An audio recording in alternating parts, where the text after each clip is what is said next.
key function of any board concerns the CEO. It's the appointment of the CEO, monitoring the performance of the CEO, and ensuring succession planning for the CEO's role. So we've got a CEO not only for today, but a CEO for tomorrow as well. What I wanted to focus on is how a board monitors the performance of the CEO. And that's particularly important at this time of year as we get close to the new financial year.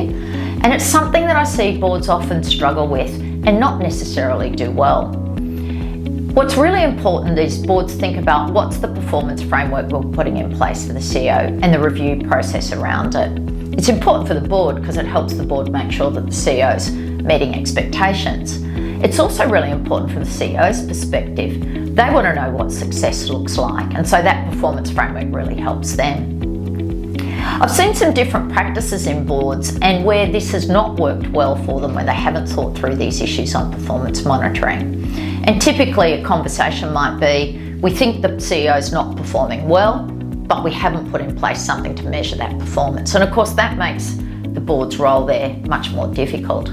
I've also seen a misnomer that there doesn't need to be a performance framework unless there's a bonus paid. And that's obviously not correct. The board needs to make sure that it's got a performance framework in place irrespective of that bonus. There might be separate metrics relating to outperformance that relate to payment of any bonus. So what are the key elements of a good performance framework? Well, I think there's three things. The first one is KPIs aligned to the strategic plan, because a key role of the CEO is to implement the strategy consistent with the values and culture that have been agreed for the company. So the first element should be aligned to key aspects of the strategic plan that need to be implemented for the reporting period, which is typically a year.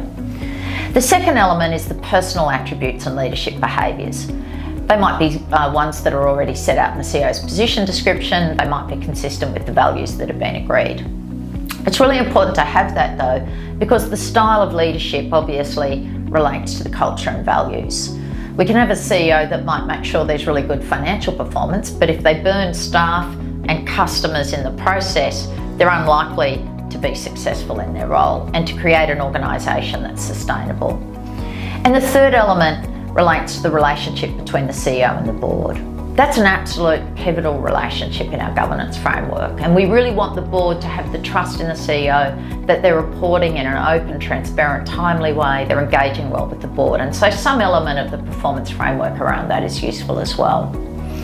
So hopefully as you get close to a new financial year as a board, you're thinking about what's the CEO's performance framework, what does good look like, and how are we going to put a review process around that framework.